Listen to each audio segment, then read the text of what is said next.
Hello friends, कैसे हो आप सब। सर्वप्रथम मेरी तरफ से भगवान श्री राम के सारे भक्तों को जय श्री राम। दोस्तों, आज मैं आया हुआ हूँ उत्तर प्रदेश में चित्रकूट धाम में, जहाँ पर भगवान श्री राम ने 14 साल के वनवास में 11 साल का वनवास यहीं पर व्यतीत किया था। दोस्तों, चित्रकूट धाम में मंदाकिनी नदी के किनारे पर्वतों से घिरे हुए हरियाली वातावरण में स्थित है। यहाँ पर माता सीता की रसोई भी है। चित्रकूट धाम मर्यादा पुरुषोत्तम श्री राम की पावन कर्मस्थली भी है। पवित्र नगरी चित्रकूट धाम हिंदू धर्मावलंबियों का पावन पवित्र तीर्थ स्थल भी है। चित्रकूट धाम का उल्लेख हिंदू धार्मिक ग्रंथों वेद पुराण रामायण श्री रामचरितमानस इत्यादि में विशद रूप से मिलता है। और यहाँ पर एक चौपाई कही गई है, चित्रकूट के घाट पर भई संतन की भीड़, तुलसीदास चंदन घिसे तिलक देत रघुवीर। इसके बारे में मैं आपको वीडियो में आगे बताऊंगा। दोस्तों, यदि आप चित्रकूट धाम आने का प्रोग्राम बना रहे हैं तो यह वीडियो आपके लिए बहुत इंपॉर्टेंट होने वाला है। कृपया बिना स्किप किए इस वीडियो को देखने का कष्ट करें। दोस्तों, इस वीडियो में मैं आपको चित्रकूट के दर्शन कराने के साथ साथ चित्रकूट धाम में आने के संबंधित सारी जानकारी देने का एक छोटा सा प्रयास करूंगा। इस वीडियो में हम बात करेंगे कि आप यहां पर कैसे पहुंच सकते हैं, यहां पर पहुंचने के बाद होटल कहां पर लेना चाहिए, चित्रकूट में दर्शन कैसे किए जा सकते हैं, चित्रकूट में सारे दर्शनीय स्थल कौन कौन से हैं, उनको हम कैसे घूम सकते हैं, यहाँ पर खाने पीने की क्या व्यवस्था है, चित्रकूट को घूमने के लिए कितने दिन का टूर प्लान करना चाहिए। और वीडियो के अंत में हम सबसे मुख्य बात करेंगे कि चित्रकूट को घूमने के लिए प्रति व्यक्ति कितना खर्च आने वाला है। तो चलिए बिना विलंब किए वीडियो को स्टार्ट करते हैं और सारी जानकारी प्राप्त करते हैं।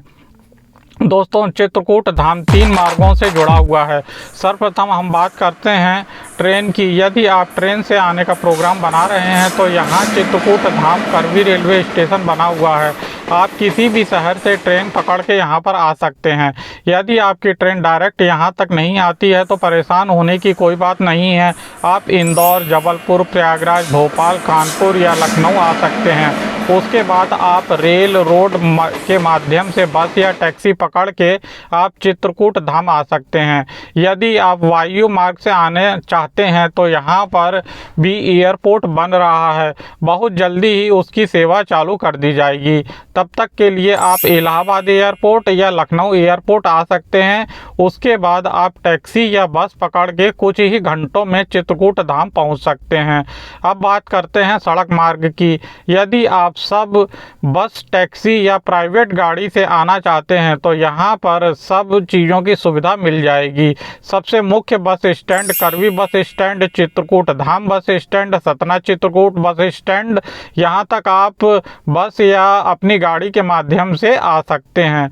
दोस्तों, चित्रकूट धाम आने के बाद सवाल यह उठता है कि हमें होटल कहाँ पर लेना चाहिए। जैसे कि आप स्टेशन के बाहर निकलेंगे, यहाँ पर बहुत ढेर सारे धर्मशाला और होटल बने हुए हैं। इनकी रेट की बात करें तो 400 या 800 से चालू हो जाते हैं। आप अपने बजट के अनुसार महंगे और ऊपर तक जा सकते हैं। रेलवे स्टेशन के अलावा भी आप रामघाट रोड ट्रैफिक चौराहे के पास भी होटल ले सकते हैं। यहाँ पर भी आपको 800 या 1000 रुपये के बजट होटल मिल जाएंगे और पार्किंग की सुविधा भी मिल जाएगी। दोस्तों, चित्रकूट धाम बहुत ही पावन और पवित्र स्थान है। यहाँ पर घूमने के लिए लगभग 10 स्थान हैं जिनको आप टैक्सी या ऑटो के माध्यम से घूम सकते हैं। दोस्तों, सर्वप्रथम हम स्टेशन से रामघाट ऑटो या ई रिक्शा के माध्यम से आ सकते हैं, जो कि आपसे 30 या 35 रुपये चार्ज करते हैं पर पर्सन। रामघाट स्टेशन से 10 किलोमीटर की दूरी पर स्थित है।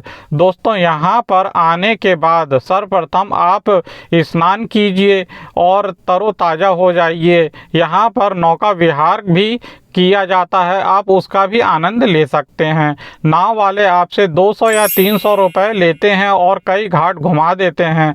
नहाने के बाद हम सर्वप्रथम शिवजी को समर्पित श्री महाराजाधिराज मत गजेंद्र नाथ मंदिर में जाकर भोले बाबा को जल अर्पित कर सकते हैं। इस मंदिर में कुछ समय व्यतीत कीजिए, बाबा से आशीर्वाद लीजिए। इनके पास ही पर्णकुटी मंदिर भी है, उसमें भी आप दर्शन कर सकते हैं। इसके अलावा भी बहुत से मंदिर बने हुए हैं, आप उनमें भी दर्शन करके भगवान का आशीर्वाद प्राप्त कर सकते हैं। दोस्तों यहीं पर एक तोतामुखी हनुमान मंदिर भी है, वहाँ पर आप ज़रूर जाइएगा। हमारे शास्त्रों में ऐसा कहा गया है कि जहाँ पर कलयुग में गोस्वामी तुलसीदास जी को श्री राम जी ने दर्शन दिए थे, जी हाँ, उत्तर प्रदेश के चित्रकूट में रामघाट पर स्थित तोतामुखी हनुमान मंदिर की स्थापना गोस्वामी तुलसीदास जी ने की थी, जहां पर संवत 1660 ईस्वी में प्रभु श्री राम जी ने उनका दर्शन दिए थे। मंदिर में तोते का रूप धारण किए हुए स्वयं श्री हनुमान जी विराजमान हैं। काशी में हनुमान जी ने तुलसीदास जी को कहा था कि कलयुग में प्रभु श्री राम के दर्शन हो सकते हैं तो वह स्थान है चित्रकूट धाम। तब से गोस्वामी प्रभु श्री राम के स्वागत में घाट पर चंदन घिसते रहे, लेकिन जब प्रभु श्री राम जी सामने आए तो वह उनको पहचान नहीं पाए।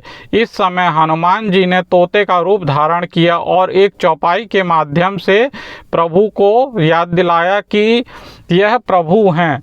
चित्रकूट के घाट पर भई संतन की भीड़, तुलसीदास चंदन घिसे तिलक देत रघुबीर। तब से तुलसीदास जी समझ गए कि मैं जिसे तिलक लगा रहा हूँ वही श्री प्रभु राम जी हैं।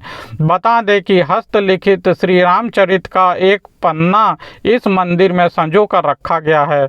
दोस्तों इसके बाद हम एक ऑटो या टैक्सी वाले को पूरे दिन के लिए बुक कर सकते हैं, जो कि आपसे 800 या 1000 रुपये चार्ज करते हैं। यदि आप प्राइवेट टैक्सी बुक करना चाहते हैं तो उसका चार्ज लगभग 2000 से 2500 होता है। यह पूरा टूर लगभग 25 से 30 किलोमीटर के दायरे में होता है। मंदिर दूर दूर बने हुए हैं, अलग अलग जाना संभव नहीं है। दोस्तों इसके बाद लगभग 3 किलोमीटर की दूरी पर कांतानाथ मंदिर स्थित है, जो कि भगवान श्री राम को समर्पित है। चित्रकूट धाम का सबसे प्रमुख मंदिर यही है। इसके आपको दर्शन जरूर करने चाहिए। दोस्तों यदि आप ऑफ सीजन में आए तो आप यहां पर दर्शन तुरंत कर सकते हैं, लेकिन रामनवमी या किसी पर्व या वीकेंड के समय में आप आते हैं तो आपको दर्शन करने में 2 या 3 घंटे लग सकते हैं। मंदिर परिसर में ही श्री राम माता और सीता का मंदिर भी बना हुआ है, आप उनके भी दर्शन कर सकते हैं। इसके साथ ही इस पर्वत की परिक्रमा अगर आप करना चाहें तो वह भी कर सकते हैं। परिक्रमा लगभग 5 किलोमीटर की होती है, जो कि 1 या 1.5 घंटे में आप पूरी कर सकते हैं। कांतानाथ मंदिर कामतगिरी पर्वत पर स्थित है। इसी पर्वत की परिक्रमा की जाती है। इसके बाद हम ऑटो के माध्यम से हनुमान धारा मंदिर पर चलेंगे, जो कि एक पहाड़ी पर स्थित है। यहाँ पर रोपवे की भी सुविधा उपलब्ध है। रोपवे में आने और जाने के लिए 165 रुपये पर पर्सन का चार्ज होता है। यदि आप पैदल ऊपर पहाड़ी पर जाना चाहते हैं तो 610 सीढ़ियाँ चढ़कर आपको जाना पड़ता है। दोस्तों यदि आप बोलेरो से जाना चाहते हैं तो 100 या 120 रुपये पर पर्सन चार्ज होता है। मैं तो यही कहूँगा कि आप रोपवे के माध्यम से ऊपर जाएं और पूरी पहाड़ी को ऊपर से देखें, आपको बहुत ही अच्छा अनुभव प्राप्त होगा। ऊपर पहाड़ी पर हनुमान जी का मंदिर बना हुआ है। यहाँ पर जाकर आप हनुमान जी के दर्शन कीजिए और हनुमान चालीसा पढ़िए। हमारे शास्त्रों में ऐसा कहा गया है कि जब हनुमान जी लंका में आग लगाकर लौट रहे थे, उस वक्त उनके सीने में बहुत जलन थी। उस समय यहाँ पर वह आए, अपने बाण से जल निकाल दिया। उस जल से उन्होंने अपनी प्यास बुझाई। उसी जल को जलधारा आज भी प्रवाहित है। इस जल का आप आचमन जरूर कीजिए और हनुमान जी को याद कीजिए। मंदिर के पास में ही सीता जी की रसोई भी है। हमारे शास्त्रों में ऐसा वर्णित है कि माता सीता ने 5 ऋषियों को यहीं पर भोजन कराया था, इसलिए इस जगह के दर्शन करने का विशेष महत्व हो जाता है। दोस्तों इसके बाद हम ऑटो वाले भाई साहब के माध्यम से मानस दर्शन की ओर बढ़ेंगे। इसका निर्माण करने वाले रामभद्राचार्य जी हैं। दोस्तों इसके अंदर एंट्री करने की 10 रुपये की टिकट होती है। इसके अंदर जैसे ही आप प्रवेश करेंगे, सर्वप्रथम आपको हनुमान जी की भव्य प्रतिमा दिखाई देगी। रामचरितमानस के अंदर प्रभु श्री राम जिस का जिस तरह से चित्रण किया गया है उसी को यहाँ पर म्यूजियम और झांकी के माध्यम से दिखाने का एक छोटा सा बहुत ही अच्छा प्रयास किया गया है। इसके बाद हम अगले तीर्थ स्थान जानकी कुंड की तरफ बढ़ेंगे। हमारे शास्त्रों में वर्णित है कि वनवास के समय जब तीनों राम लक्ष्मण सीता वनवास काट रहे थे उस समय माता सीता इसी जानकी कुंड में स्नान करती थीं। यहीं पर उनका स्नान स्थल भी है। उनके पास में ही एक चबूतरा बना हुआ है जहां पर वह अपना श्रृंगार करती थीं। इसके बाद हम बढ़ेंगे अगले तीर्थ स्थान स्फटिक शिला की ओर। दोस्तों यह स्थान वह है जहां पर माता सीता को कौवा चोंच मारा करता था। यहीं पर प्रभु श्री राम और सीता माता ने कौवा को मोक्ष की प्राप्ति कराई थी। इसी के पास स्फटिक शिला भी है। यहीं पर प्रभु श्री राम बैठा करते थे। इसके साथ ही आप आगे बढ़ चलिए अपने अगले तीर्थ स्थान की तरफ। इस तीर्थ स्थान पर माता सती अनुसुईया आश्रम में दर्शन करने के लिए दोस्तों माता सती अनुसुईया मंदिर या आश्रम वह स्थान है जहां से मंदाकिनी नदी का उद्गम होता है। दोस्तों यहां पर अपने आने के लिए ऑटो वाले भाई साहब की मदद लेंगे जो कि 16 किलोमीटर की दूरी पार करा के हमको यहां पर पहुंचा देंगे। ऑटो से उतरने के बाद लगभग आधा किलोमीटर पैदल यात्रा करनी पड़ती है।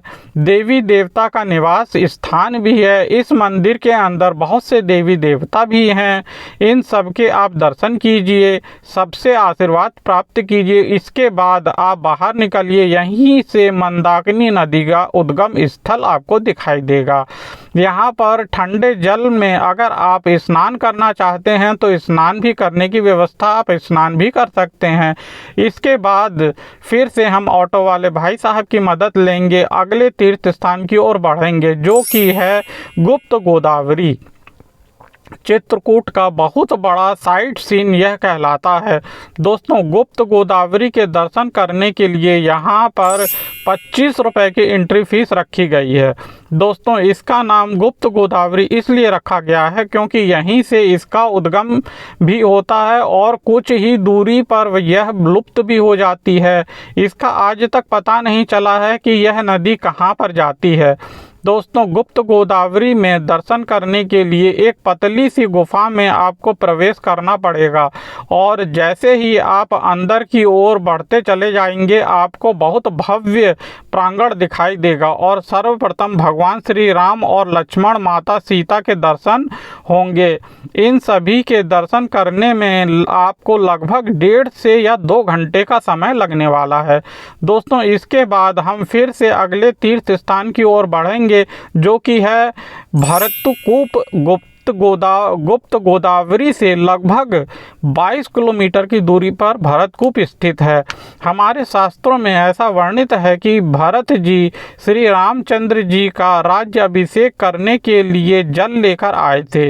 इसी जल को गांव वालों ने इस कुएं में डाल दिया था, इसलिए इस कुएं का नाम भरतकूप रख दिया गया है। इस कुएं से पानी निकालकर आप अपने आप पर छिड़क लीजिए या स्नान करना चाहते हैं तो स्नान भी कर सकते हैं।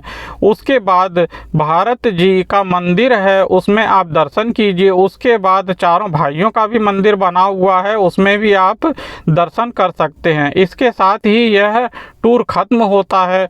अब हम लोग बात करते हैं कि यहाँ पर आने के लिए कितने दिन का आपको टूर प्लान बनाना चाहिए। दोस्तों यदि आपकी ट्रेन सुबह अर्ली मॉर्निंग आ जाती है तो आप सुबह से शाम तक दर्शन करके पूरे साइट सीन घूमने के बाद शाम को रात में अगर आपकी ट्रेन है तो घर वापसी कर सकते हैं। लेकिन अगर आपकी ट्रेन लेट आती है तो 2 डे 1 नाइट का टूर प्लान आप कर सकते हैं। इसके बाद हम बात करते हैं कि यहाँ पर प्रति व्यक्ति कितना खर्चा आने वाला है। दोस्तों मैं ऐसा मान के चलता हूँ कि यहाँ पर आप लोग जब भी आएंगे घूमने के लिए कम से कम 2 लोग तो आएंगे ही आएंगे, तो 1500 से 2000 प्लस ट्रेन टिकट खर्च आने वाला है पर पर्सन। दोस्तों यहाँ पर आने के समय की बात करें तो आप किसी भी समय में यहाँ पर आ सकते हैं। यहाँ पर कोई भी दिक्कत आने वाली नहीं है। अभी तक आप इस वीडियो में बने हुए हैं तो इसका मतलब यह निकलता है कि आपको यह वीडियो अच्छा लग रहा है। तो प्लीज़ मेरे चैनल को लाइक करके, सब्सक्राइब करके, बेल आइकन की घंटी दबाकर ऑल नोटिफिकेशन पर अपनी प्यारी सी उंगली रख दें, जिससे कि मेरे आने वाले हर वीडियो की नोटिफिकेशन सर्वप्रथम आपको मिल सके। इसके साथ ही मेरे चैनल का लिंक अपने दोस्तों और परिवारजनों में शेयर करने का कष्ट करें। फिर मिलते हैं ऐसे ही किसी नए टूर प्लान की वीडियो में। तब तक के लिए जय हिंद, धन्यवाद।